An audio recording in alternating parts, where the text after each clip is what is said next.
On the 14th day of Aircraft 2 Day, this is actually the day that has aircraft again. There is a Mirage IIIC inspired by someone's creation of a Mirage IIIC on Kerbal X. It says it in the... no, it doesn't say it in the description, probably because this is the crappy version. I'm just going to very briefly show you this version in flight to demonstrate the manner in which it is crappy, and also to show you that I don't quite agree with the aesthetic lines of this craft. And it was an attempt to make a good Mirage, but it was not good. So the main reason that I think it is crappy is because here's our maximum turn radius. It's actually not as bad as I remember it being, but it's still not great. And this plane's more of a dart than a fighter, which is obviously not what you want. Obviously when you turn off the afterburner it gets even worse, and as you can see, this is not the maneuverability I expect out of a Mirage 3. This is not the maneuverability I expect out of anything. In some craft, it is fine to fly like this, and I enjoy it, but in this particular craft, it feels like a burden.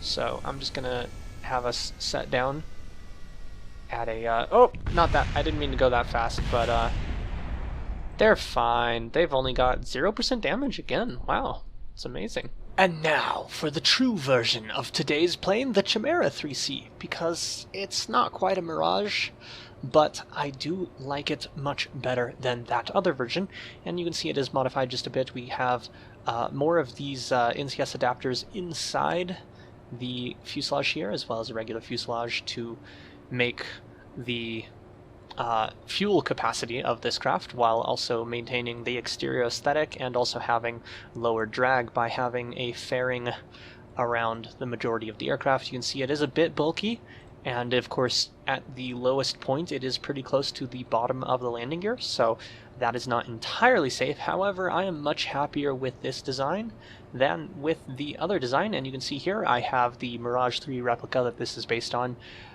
mentioned in the description here, and this version will be available for download. The other version will not be, because I consider the other version an abhorrent failure. Also, it shouldn't be too hard to replicate if you really want to. Also, I just want to point out, this is a recent design decision of mine. I've started using small delta wings and structural wing type Cs to make a composite tail fin that looks better, in my opinion, than a lot of my attempts at tail fins prior to now, and I just felt like sharing that right now because I'm very happy with it. And here we are on the runway. You can see it's bouncing just a little bit. That's why I toggled the SAS on and off again. And that plane there that I've been hinting at will be tomorrow's video, so get ready for that. I believe we can take off at a relatively low speed. I don't remember exactly. We do have a very low clearance, of course. That does force our takeoff speed to be higher, but yes, like I said, that plane will be demonstrated tomorrow. As you can see, we have the ability to turn way tighter in this aircraft and maintain controlled flight at a very low speed. You can see we're actually going to take us straight into a stall up here. In fact, I believe we are already in the stall regime, definitely. However, we are still in full control of the aircraft and can bring it right back out of that stall quite easily without even losing a lot of altitude if we choose to pull up very hard there. You can see we've stayed above 300 meters, only fallen about 200 meters in that whole process. And of course, when we engage the afterburner, we can do stupidity things like this, engaging in super maneuverability and post-stall maneuverability, although in this case I have fucked it up and we are going to crash. Let's do that again. Once more we go into the breach with less failure. I'm gonna turn off the SAS and turn on the afterburner because it was a bit bouncy. And now that we've got some decent speed, I'm gonna go ahead and just pull up as hard as I can.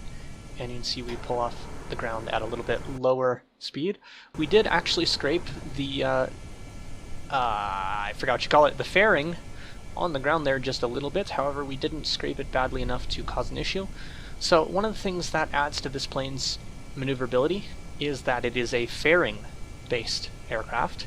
And the big deal with fairing-based aircraft is you see that teal-colored spike in the aerodynamic forces right here. Fairings create a large amount of lift when you go off-axis from their intended flight path. And because they are non-wing parts, they show this lift in teal for some reason. I'm not entirely certain why. I think they use that to distinguish between body lift and wing lift, But in any case, that is why this plane can do very stupid, super maneuverable things, is because the fairing will prevent you from, well, prevent may not be the right word, but as you can see, we're getting massive drag and a bit of lift as we come back this way, and you can see we can just turn around in midair and go the other direction because this thing does have that capability, and it flies very nicely. Fun to fly, fun to control, easy to control, and can also do stupid maneuvers. So right now I'm going to go ahead and take us in for a relatively shallow landing, lagging just a little bit as that plane parked next to the SPH loads in. Like I said, we will demonstrate that tomorrow, so hold on to your hats. And speaking of holding on to hats, it's a little hard to get this on the ground without... Interesting, I've never actually had that happen before, where it spun around horribly like that. Also, I didn't hear the engine explode. I think something's wrong with my headphones. In any case, thanks for watching, and as always, dis an aircraft.